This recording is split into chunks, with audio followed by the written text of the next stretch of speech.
Welcome back to our channel, Pin&Peeks. I'm Deborah. And I'm Angela. And if you missed our last video, we had Robin. She came on and she shared some tips and tricks all about mental health because she's a mental health advocate. She's very passionate about working with the children and the youth and this upcoming generation. So for today, we brought her back. We're going to continue the conversation and we're going to be kind of angling this more towards if you're a parent and your child is struggling with mental health, what are some things you can do? What are some resources that could be beneficial? What are some warning signs that you should maybe look out for? So Robin, what do you have for us? Yeah, it's been such an interesting season with mental health and our children and our youth.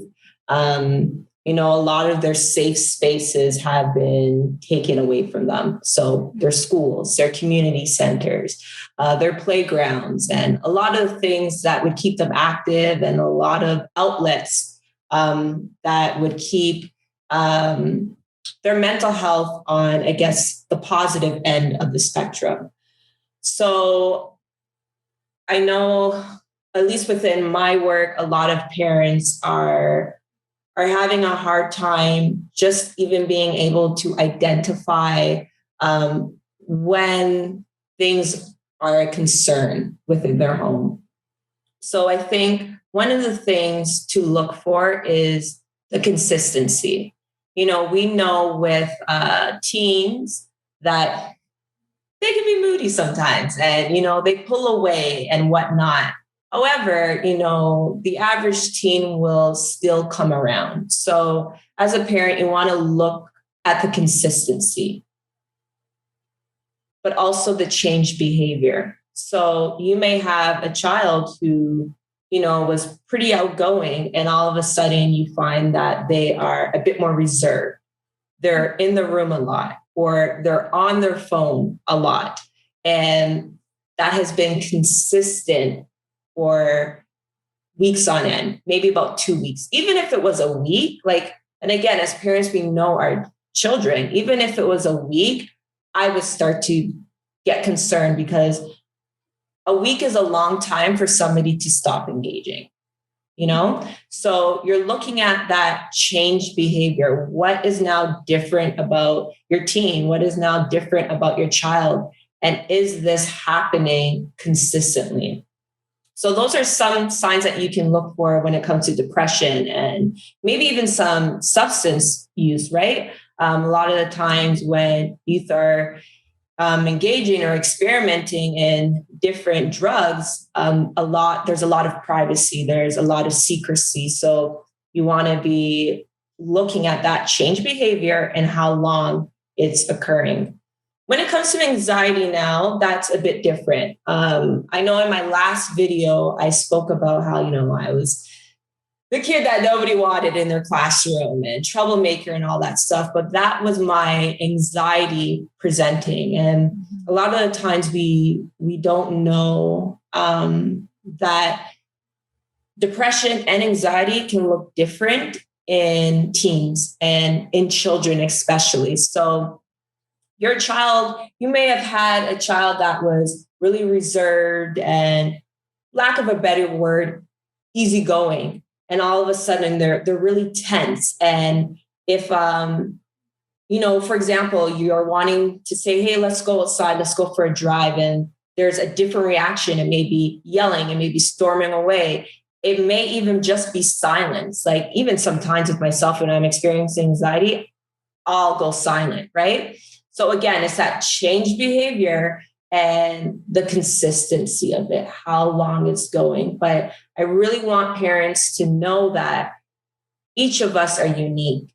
So it's going to look different sometimes for each child. And that's why I keep making the key point. There's a changed behavior, and then you're looking at the consistency with it. And then please do remember that with anxiety, it's not always the average, my heart is racing and, I can't breathe. It can look like I'm shutting down. It can look like I'm going to be screaming at you, right? So if you are able to, as a parent, look at, there's been so many different changes right now in our homes, right? But if you're able to even reflect in the day, okay, what changed in the day? What happened maybe even an hour, maybe even 5 minutes before that event that could have triggered it? Mm-hmm. So those are some of the things. There's a long list, but those are some of the things that I think parents should be actively looking at. Yeah. And kind of in this time that we've been in for a year with COVID, mm-hmm. A lot of people are kind of stuck with their family. Like, I don't know what else to say. Like, people are working from home, kids are home from school. So it's just like, how much have you really seen in the last year and a bit with COVID, just in your own work? Like, how much has that really had an impact? Because I feel like we hear like, oh, these numbers are skyrocketing, but as a professional in that field, what do you see? I get teary-eyed about it because there's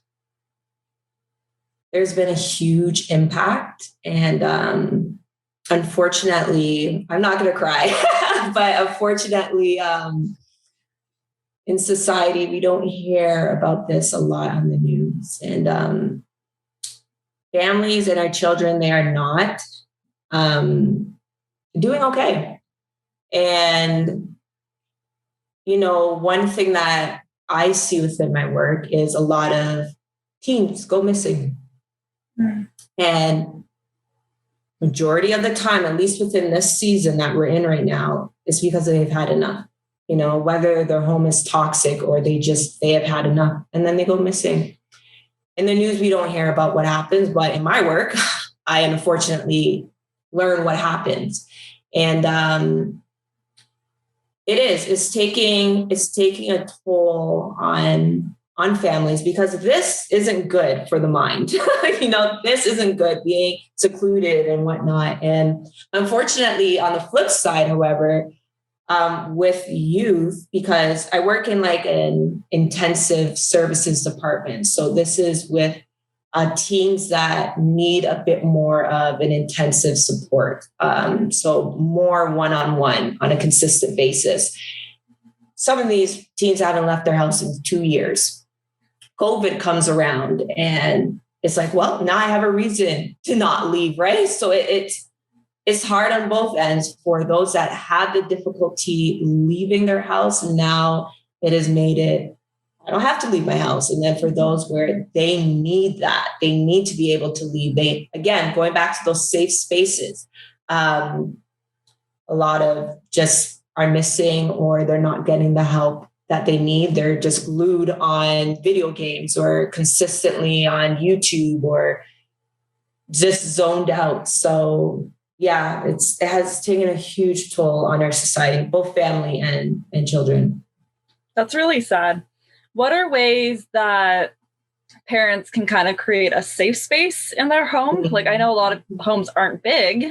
There's a lot of people in them right now. So do you have ways that parents can kind of create like a corner or a safe space that their kids can just go and deal with those emotions? And Yeah, you raise up a good point, because not everybody, has a backyard and has this and has that. And so there's a few things. And I think right now there's not a lot of structure going on. And for me, with somebody that, lives with mental illness, structure is important for me. So I would say to try to, even if it's small, getting back a little bit of structure in the house. So whether that is, and again, each family is different. Like some families will have game nights on Friday, right? And do cooking together. Some families, like, that's non-existent, right? So if it is non-existent, I would go back to the structure of communicating. Because to be honest, right now, a lot of us aren't communicating. We're communicating through technology and our devices and stuff like that. So creating, I guess, that tone back in the home of like real life conversations. Like, it wasn't until I went back into work after working from home for 3 months, I realized how much human interaction was important. And that communication, not just through a tablet and a computer, like, it was important. So if you aren't a family that does those different activities, I would say to start back with communication. There's so many different things that you can do. You know, the government is allowing us to still go out for walks and do activities. So maybe you want to go out with your teen or your child and do a walk in the forest or along a trail. Again, going back to the cooking, maybe, you know, saying, hey, come and help me out with this meal or whatnot. But again, it's just tricky because a lot of those spaces that we had, they're taken away now. So I think within that is just trying to keep that structure of communication. And then also those moments of where you are gathering and there is that human interaction, that human touch. Touch is important. Yeah. Do you find it helpful having like a schedule? So kind of like eating breakfast at the same time, maybe eating lunch around the same time, like just that.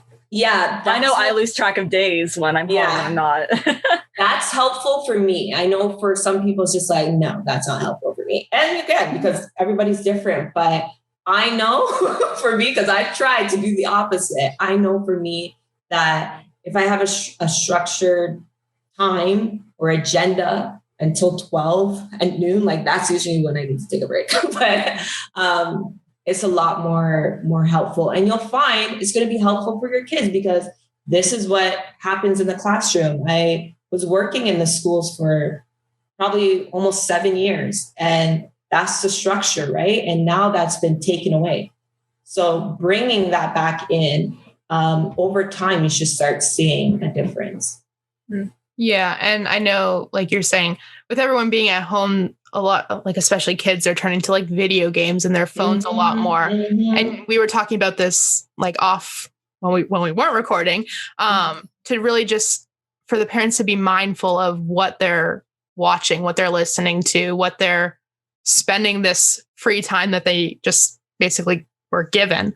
So what do you kind of have to say with that, with any tips for parents? Yeah.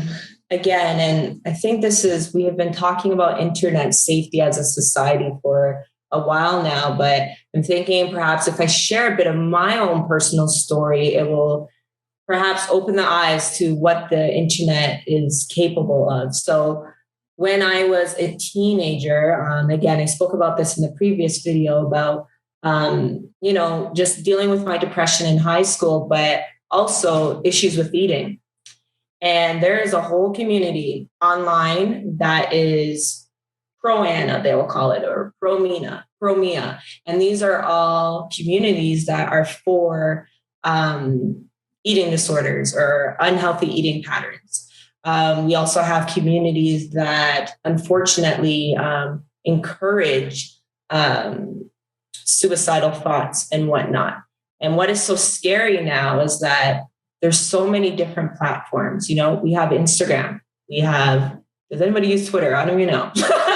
We have, what's the next one? TikTok. But we have all these new things. I need to get on board. What's that thing where what's that thing, guys? It's like this. It's like a forum. It's a new app. But anyways, I don't know. I can't remember what it's called.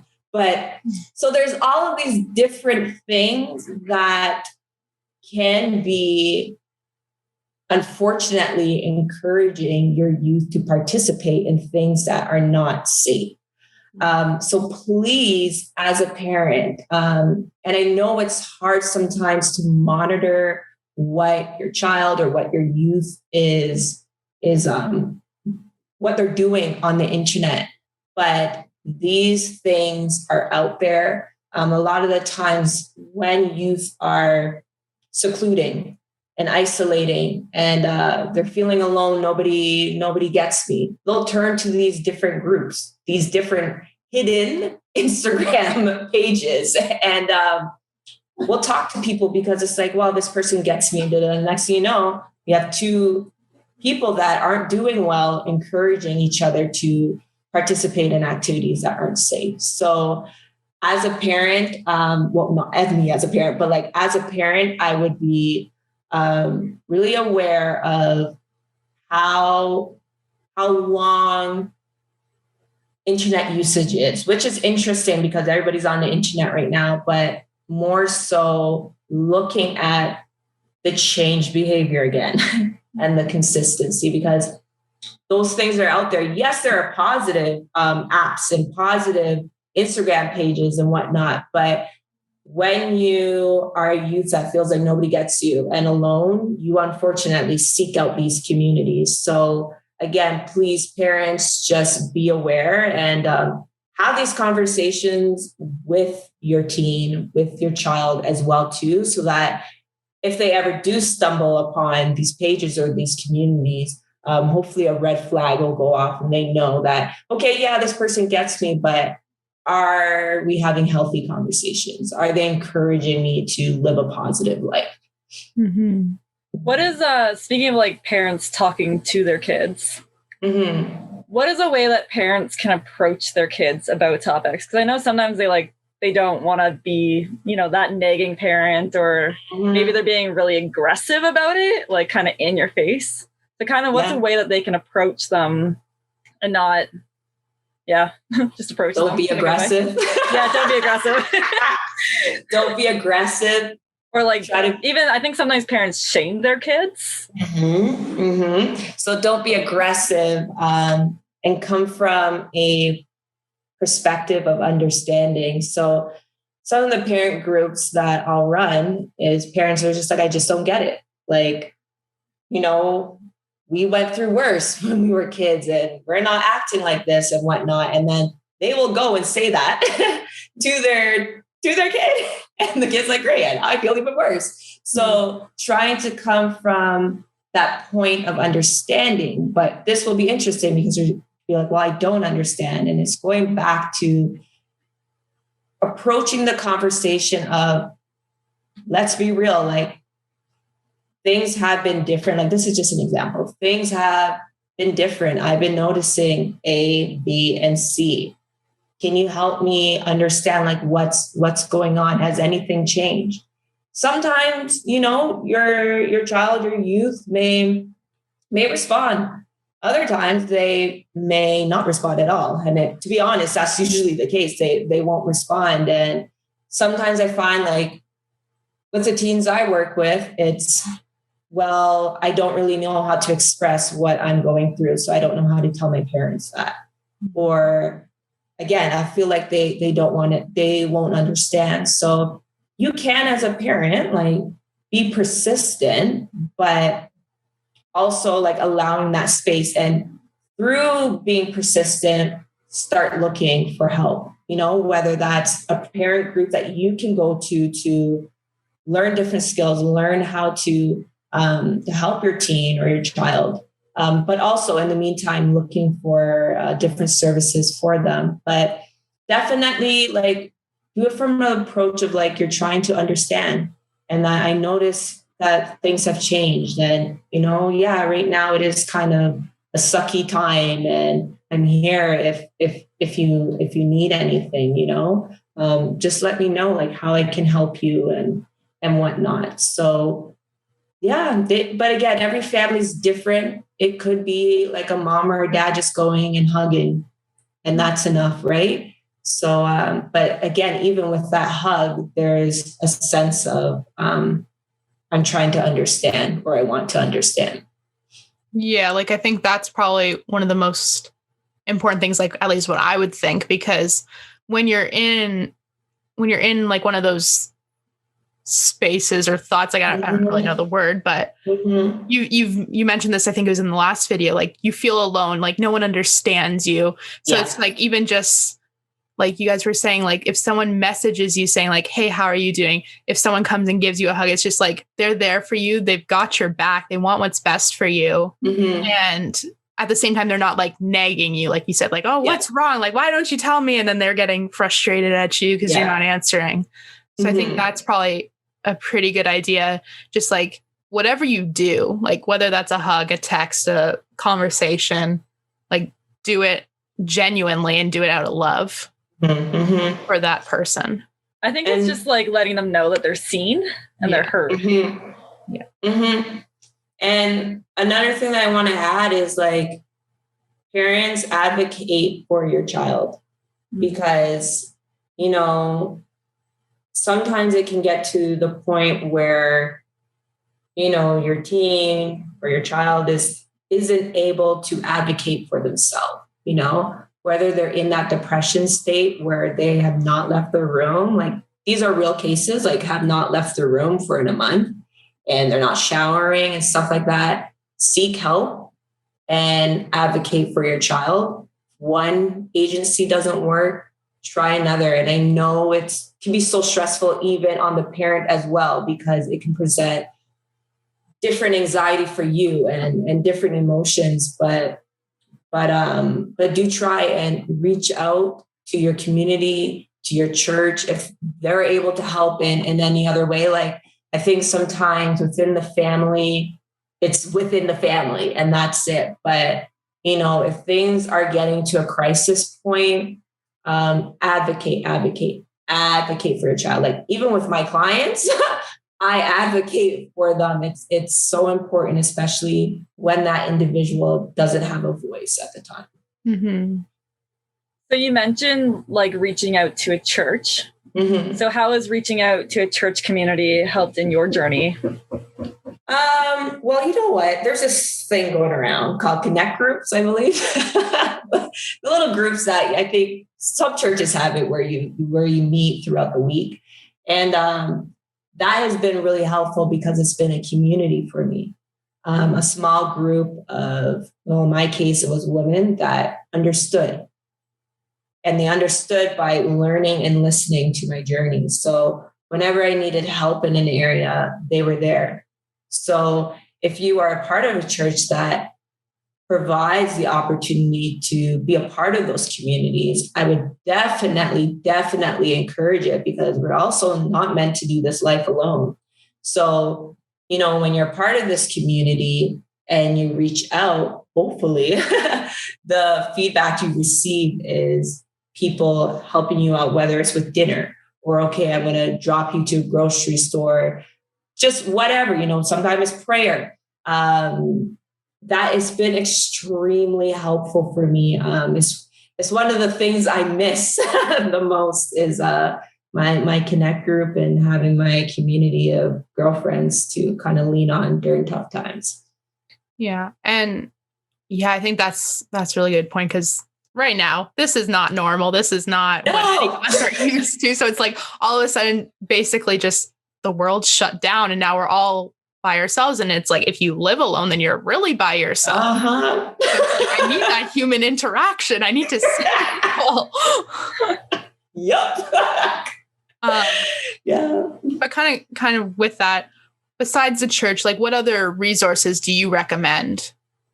Yeah. So let's do this kind of in levels. So I think a lot of different youth centers are operating right now, whether that's through Zoom, and if depending on the color code that their community is in, some may be open. So I'm located in Aurelia, so that's part of North Simcoe. So I know there's the youth center, there is Youth Haven, there's the North Simcoe Youth Hub. These are all things that can help your teen or your youth like stay engaged and also like build that community to kind of lessen the isolation. But yeah, if you're looking for more of, I guess, more counseling, there's New Path Youth Services. There is Canadian Mental Health Association. So that's all across Canada. They have an amazing program called Bounce Back. And it's basically a coach. And it really is helpful for people that are living with depression and anxiety. Oh my days, like there's so many different organizations. You can go into peer work. So that's actually a training that I did a few years ago. And a lot of it is workers who have lived experience. So they have had experience dealing with mental illness, whether it's personally or with family. So a lot of these different agencies, like if that's something you're interested in, you can request that, a peer support worker. But yeah, so those are just some of the resources. I know back in Durham, we had a youth services guide and it highlighted all of the services that were available and you could connect with them. So whether that was through Ontario Shores, Durham Mental Health Services, Toronto Oh boy, there's so many, and that's what makes it grateful that there's so many, but that's what makes it difficult at times. So also feel free to reach out. I think we're going to have some of those resources down below, but if you need help navigating that, feel free to reach out. And if I'm not able to help in that way, I'll forward you to somebody that I know can. Oh, perfect. So going off of that, where can people find you? We know that, you're very passionate about the work you do. You have a book, a blog, the YouTube channel, like everything. So where can people find you if they? Yeah, so people can find me at robinsimpson.ca. There you'll find everything about me, my Instagram page, my email, connect@robinsimpson.ca. As Angela mentioned, I've written a book titled Moving Forward, and it just highlights the importance of our identity in Christ and how that relates back to trauma that we experience. But yeah, I'm super passionate about mental health. I've been a mental health public speaker for over 10 years. Including an advocate. And then as well, I'm a mental health practitioner. So I mainly work with children and youth. So to be honest, it's something I'm passionate about. So if I am able to help, I help. And if I'm not, then I'm forwarding you to the next person that I know will probably do even better than me. So yeah, you can just visit my website, open book. Don't hesitate to reach out. Are there any final things that you want to say? Thank you guys so much for inviting me to be on Pin&Peeks. I really appreciate you guys taking the time out to highlight the conversation on mental health because it's very important, especially right now. So I just hope that through these videos, people have learned something and perhaps a bit of that hopelessness and that loneliness. And, everybody's just kind of like, when is this going to end? Hopefully they feel that things will change and we just need to continue to take things day by day, step by step, and eventually it will get better. So thank you guys so much for highlighting this important conversation. Well, we have really enjoyed talking to you, and thank you so much for coming on to our channel and talking about this. And on a fun note, if you like this conversation, make sure you like the bell, like it, turn the subscribe bell on. I'm so good at this. Like and subscribe our channel. Robin also did another video, so you can go back and rewatch that video as well. It's also about mental health. And there's just some helpful tips and tricks and part of Robin's story. So it's really great.